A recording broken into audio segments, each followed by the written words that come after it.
लग्नानंतर होईलच प्रेम भाग 17. सानवी बहिणी हे शब्द कानावर पडताच आरवचे पाय तिथेच थांबतात.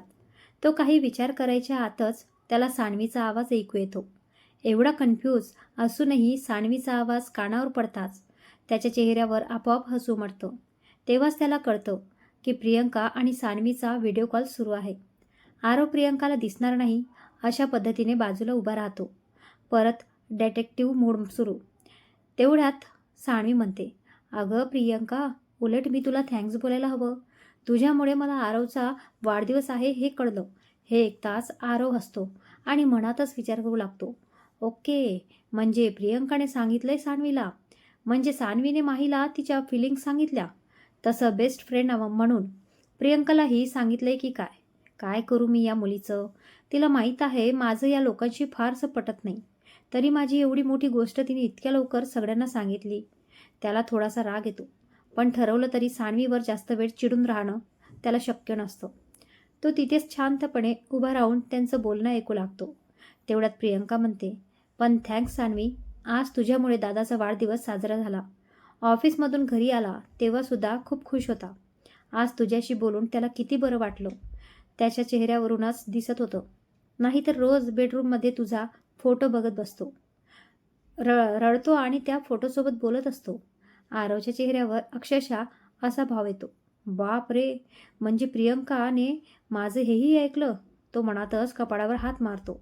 मी सानवीच्या आठवणीत कधी कधी कंट्रोलच सोडतो. पण हे सगळं हिच्या लक्षात आलंय. तेवढ्या सानवीच्या प्रेमाने भरलेला आवाज येतो. एवढं प्रेम करतात ना माझ्यावर ते, मलाच माझ्या नशिबाचा हेवा वाटतो ग प्रियंका. हे ऐकताच आरव रागात असूनही हलकसा असतो. प्रियंका पुन्हा म्हणते, पण थँक्स सानवी, आम्ही दादाला खूप दुखावले. पण आज तुझ्यामुळे त्याचा दिवस खूप छान गेला. सानवी काही क्षण शांत राहते आणि मग म्हणते, अगं नुसता दिवस काय, मला त्यांचं पूर्ण आयुष्य सुंदर बनवायचं आहे. त्यांना खूप भरभरून प्रेम द्यायचं आहे. एवढं बोलून ती थांबते. सानवीच्या या शब्दाने आरवच्या डोळ्यात नकळत पाणी तरळतं. मुळातच हळवा असलेला आरव त्या क्षणी आतून पूर्णपणे विरघळतो. पण सानवीने प्रियंकाला सगळं सांगितल्याचा थोडासा राग अजूनही मनात असतो. प्रियंका हसत म्हणते, हो असू दे, तुम्ही दोघं एकमेकांना समजून घेतात हेच खूप आहे. सानवी लगेच म्हणते, मी कसली ग समजून घेते, उलट हट्ट करून सगळं माझ्या मनासारखं करून घेते त्यांच्याकडून. पण ते माझ्या बाबांसारखेच आहेत. माझे सगळे लाड पुरवतात, माझी काळजी घेतात. हे ऐकताच आरवच्या चेहऱ्यावर मनापासून हसू उमटतं.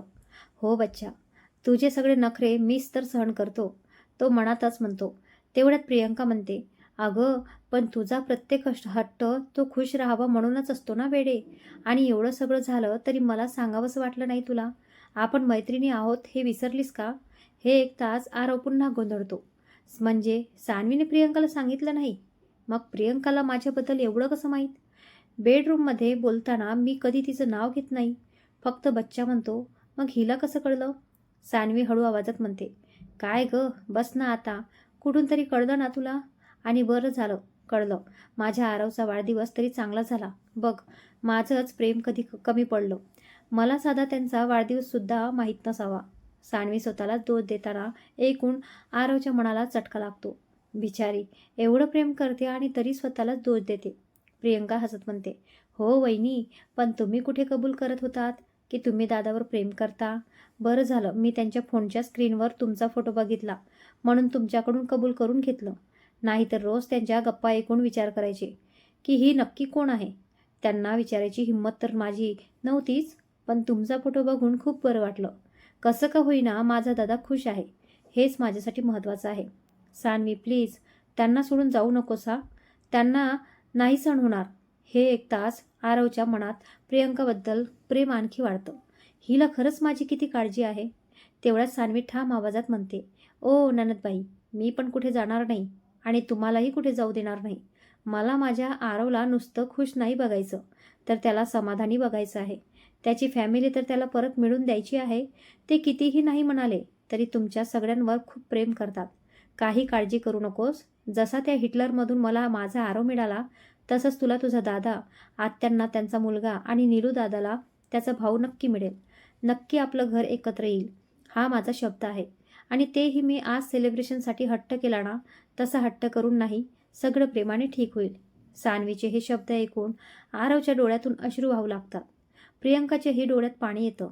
आरव मनातच म्हणतो, एकच आहे ग बच्चा, एकच आहे हृदय माझं, तेही तुझ्याकडे आहे. किती वेळा जिंकशील मला? आय लव्ह यू यार. सान्वीवर राग धरल्याचा आता त्याला स्वतःचाच राग येतो. उलट तिच्यावरचा विश्वास आणखी घट्ट होतो. प्रियंका भावूक होऊन म्हणते, Saanvi, I am proud of you. माहीत होतं मला. आरव दादाची चॉईस अशीच जबरदस्त असणार. खरंच थँक्स. तू नुसता दादाचा नाही तर पूर्ण फॅमिलीचा विचार करतेस. आता अजून काय बोलू? सान्वी हसत म्हणते, काही नको बोलू. मला एक सांग, त्यांचं औषण केलं का तुम्ही? आणि गुलाबजाम खाल्ले का आरवने? हे ऐकताच प्रियंका हसते आणि म्हणते, हो ग, सगळं केलं. पण गुलाबजामचा किस्सा सांगितला तर तुला हसू येईल. आणि आरव मात्र बाहेर उभा राहून दोघींचं बोलणं ऐकत असतो. पण सान्वीला अजून एक गोष्ट सांगायची बाकी होती, जी ऐकून आरवला तिच्यावर पुन्हा एकदा प्रेमात पडल्यासारखं वाटणार होतं. प्रियंका हसत म्हणते, हो वहिनीसाहेब, केलं औषण आणि गुलाबजामसुद्धा खाल्ले त्यांनी. पण तुला कसं माहीत त्यांना गुलाबजाम आवडतात? आम्ही घरात असूनसुद्धा आम्हाला कळत नव्हतं. तिथेच चुकलो खरं तर. सान्वी लगेच म्हणते, अगं बस ना काळे, काय तेच तेच घेऊन बसली आहेस? बरं ते आता कसे आहेत ते सांग. ते नक्कीच औषण झाल्यावर रडले असणार बघ तू. हे ऐकताच आरवला आता चक्कर यायचीच बाकी होती. किती ओळखते ही मला? माझ्या चेहऱ्याकडे बघूनसुद्धा जे कधी कधी मला कळत नाही, ते हिला इतक्या लांब असून कसं कळतं? प्रियंका म्हणते, हो, त्यांचे डोळे लाल झाले होते. जेवायला आले तेव्हासुद्धा ते थोडे शांत होते. पण सान्वी, तुला कसं माहीत? सान्वी हळूच असते आणि म्हणते, जीव आहेत ना ते माझा. असंच नुसतं प्रेम नाही करत मी त्यांच्यावर. आणि अगं, ते बाहेरून कितीही कठोर दिसले ना, तरी मनाने खूप हळवे आहेत. खूप साधेभोळे आहेत माझा भोळा शंकर. हे ऐकताच आरवच्या चेहऱ्यावर प्रेमळ हसू उमटतं. तो मनातच म्हणतो, बच्चा, काय करू मी तुझं? किती प्रेम करशील माझ्यावर? प्रियंका हसत म्हणते, हा यार, तुमची जोडी पण मस्त जमते. आरव सान्वी मस्त ना? ती पुन्हा विचारते, अगं हो, पण तुला कसं माहीत दादाला गुलाबजाम आवडतात? दादा बोलला का तुला? आरवही मनात विचार करू लागतो, हिला कसं माहीत मला गुलाबजाम आवडतात? सान्वी खडखडून हसते, कुठे बोलतो आम्ही एवढं एकमेकांशी? अशी काय करतेस? पण बस, कळलं मला. जसं त्यांना माझ्या मनातलं कळतं तसंच मला त्यांचं कळतं. आमची एक लपाछपीची भाषा आहे, ती तुला नाही कळणार. हे ऐकून आरवला हसू आवरत नाही. त्याला त्यांच्यात त्या छोट्या छोट्या गोष्टी आठवतात. प्रियंका हळू आवाजात म्हणते, प्लीज असंच प्रेम कर त्यांच्यावर. आणि त्यांना सोडून तिचं वाक्य पूर्ण होण्याआधीच सान्वी तिला थांबवत म्हणते, कुठेच जाणार नाहीये मी. आणि ते गेले तरी त्यांना परत घेऊन येईन. आरव फक्त माझे आहेत आणि मी फक्त त्यांची आहे. हे ऐकताच आरव हसत केसांवरून हात फिरवतो. ही मुलगी मला प्रत्येक वेळी हरवतेच कशी? प्रियंका पुन्हा चिडवत म्हणते, बरं तू आहो आहो काय करतेस? जर तुम्ही अजून काही कन्फर्मेशन दिलं नसेल तर तो तुला विचारत नाही का की तू मला आहो मग का म्हणतेस? सान्वी हसत म्हणते, विचारलं ना, मी पण आमच्या लपाछपीच्या भाषेत व्यवस्थित उत्तर दिलं. आणि पटलं त्यांना पण. सांगितलं ना, आमची भाषा फक्त आम्हालाच कळते. तसंही आम्ही एकमेकांना नवरा बायकोच मानतो. मग त्यांना मी आहोच म्हणणार. आणि आरवला पण मी त्यांना आहो म्हणते ते खूप आवडतं. हे ऐकून आरव नुसताच हसत राहतो. प्रियंका म्हणते, बरं, पण दादा पण तुला आहो म्हणत असेल ना? म्हणजे तू कोणत्याही मुलीशी बोलताना आदराने आहोच करतो, चुकून सुद्धा अरे तुरे करत नाही. सान्वी लगेच म्हणते, अगं ये काळे, तुला काय मी आता फ्रेंच भाषेत सांगितलं? अगं वेडे, तो परक्या मुलीशी कसा बोलतो ह्या मुद्द्याचं नाही. मी त्यांची आहे, हक्काची आहे. ते मला बायकोच मानतात. मग बायकोला काय अहो म्हणणार नाहीत का? वेडे. आरव मात्र तिथे उभा राहून मंद हसत असतो. प्रियंका हात जोडल्यासारखी करत म्हणते, धन्य आहात तुम्ही दोघं. कन्फर्मेशन न देऊन सुद्धा एवढी अटॅचमेंट. मानलं बाबा तुम्हाला. सान्वी हसत म्हणते, अरे देवा, का सगळ्यांना कन्फर्मेशन एवढं महत्त्वाचं वाटतं?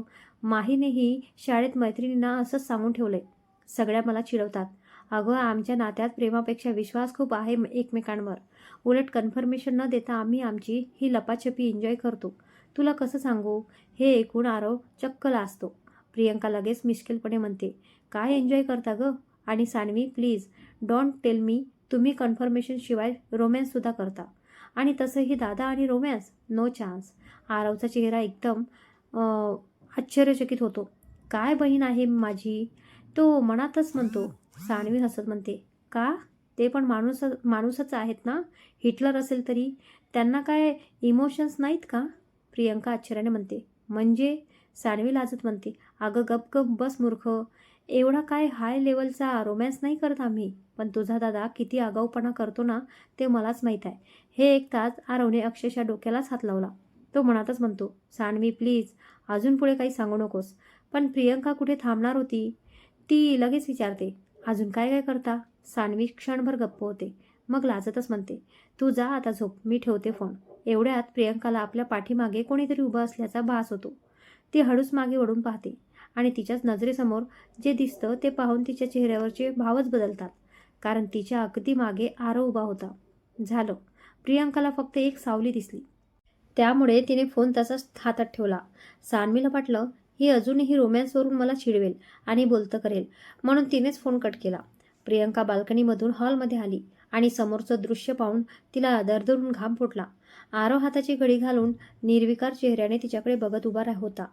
त्याच्या चेहऱ्यावरचे भाव काय आहेत याचा तिला काहीच अंदाज येत नव्हता. आता आपलं काही खरं नाही. आरवचा राग तिला चांगलाच माहीत होता. ती भीतीने थरथर कापू लागली. तिच्या डोळ्यातून नुसतंच पाणी येत होतं आणि ती आरवकडे नजर वर करून बघायलाही तयार नव्हती. आरव शांतपणे चालत तिच्या जवळ आला.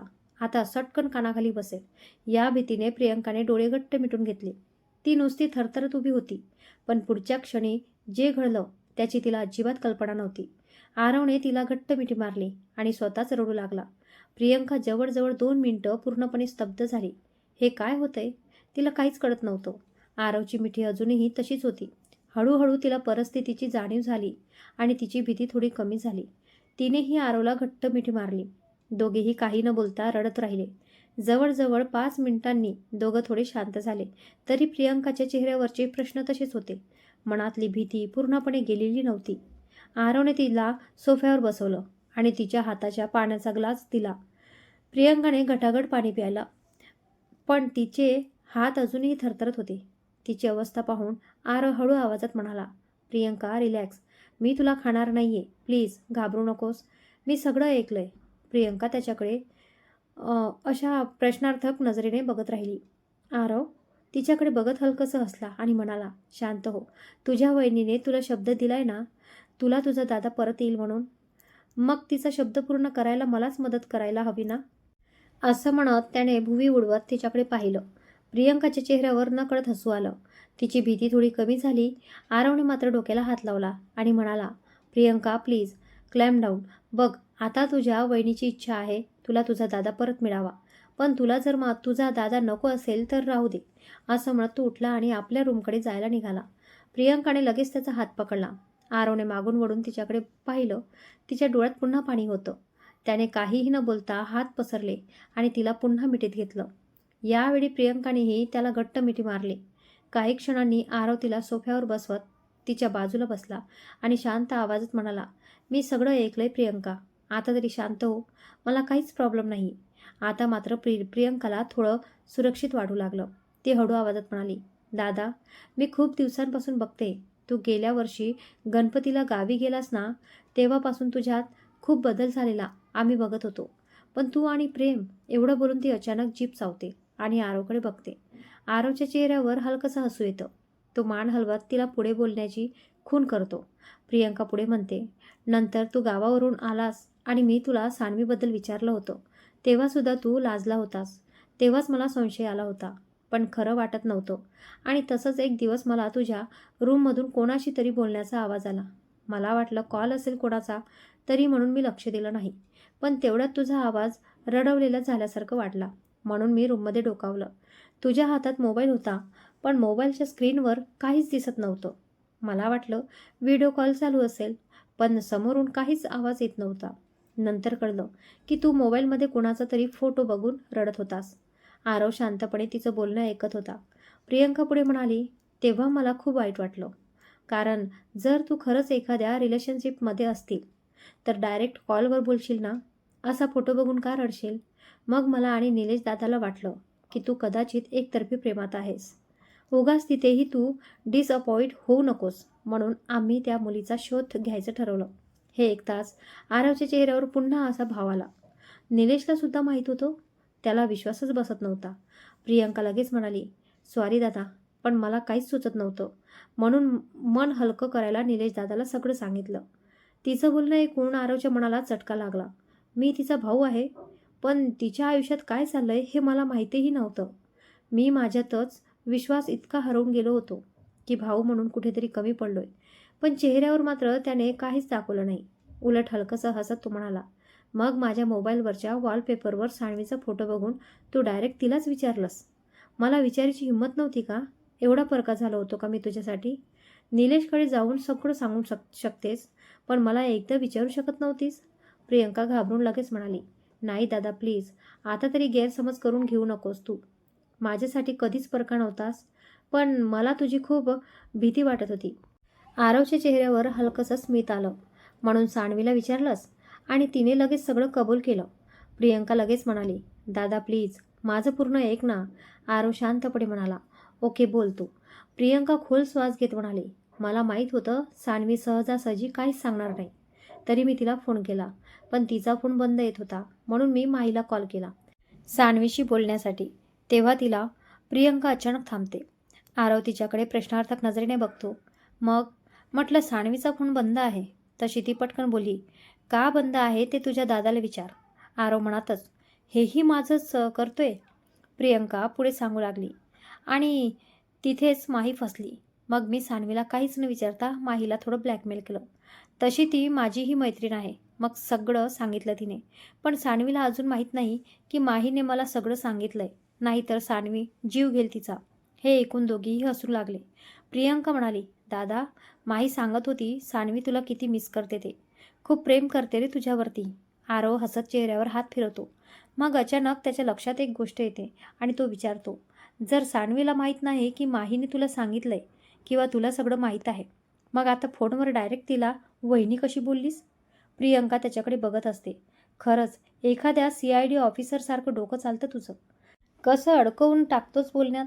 आरव फक्त हलकासा स्माईल करतो. त्याची ही क्षमता होती आणि सध्या तो तीच वापरत होता. पण तो काही न बोलता पुन्हा म्हणतो, बोल. प्रियंका दीर्घ श्वास घेत म्हणते, अरे दादा, आज तुझा वाढदिवस होता, पण आमची कोणाचीच तुला शुभेच्छा द्यायची हिंमत नव्हती.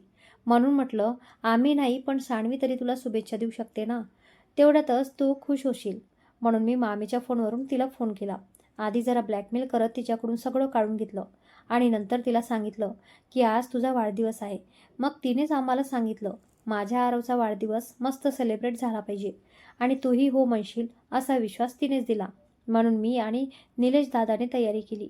ती लगेच म्हणाली, सॉरी दादा, पण सानवीवर चिडू नकोस. तिने फक्त तू खुश राहावासा म्हणून तुझ्याकडून वाढदिवस सेलिब्रेट करण्याचं प्रॉमिस घेतलं. आरव हलकंसं हसत म्हणतो, नाही ग, तिच्यावर ठरवूनसुद्धा चिडता येत नाही मला. आणि माझ्यासाठीच तर केलं ना तिने सगळं. तिचा काय स्वार्थ होता त्यात? उलट ती आपलं घर जोडायचा प्रयत्न करते. एखादी दुसरी असती तर आधीच घरात फूट आहे हे बघून खुश झाली असती. प्रियंका हळू आवाजात विचारते, दादा, आता माझ्यावर राग नाही ना? आरव तिच्याकडे बघत म्हणतो, तुझं काय आता? आणि सानवीने मला आधीच सांगितलं होतं की तुझा माझ्यावर किती जीव आहे ते, पण मीच ते मान्य करत नव्हतो. प्रियंकाच्या डोळ्यात पाणी येतो. दादा, आरव तिच्याकडे बघत शांतपणे म्हणतो, हो, पण याचा अर्थ घरातल्या सगळंच मी विसरलो असं होत नाही. प्रियंका डोळे पुसत असते.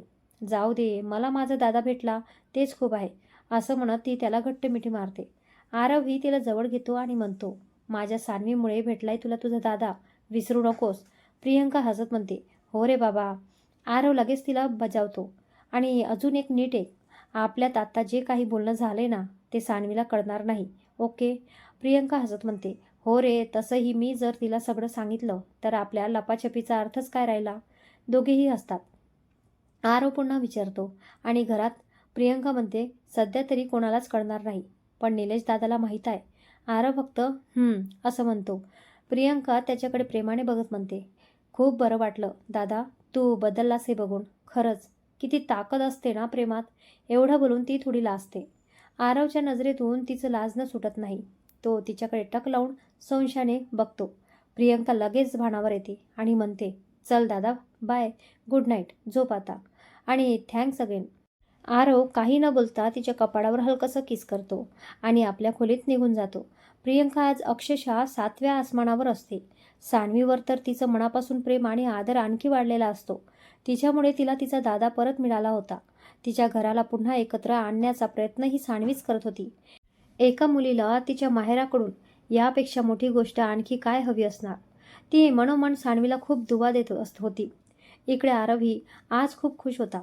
तो आपल्या खोलीचा दरवाजा घट्ट लावून घेतो. पुन्हा कोणी येऊ नये म्हणून मनातच सान्वीशी गप्पा मारू लागतो. बच्चा, आय लव्ह यू. किती माझा दिवस मस्त बनवलास तू.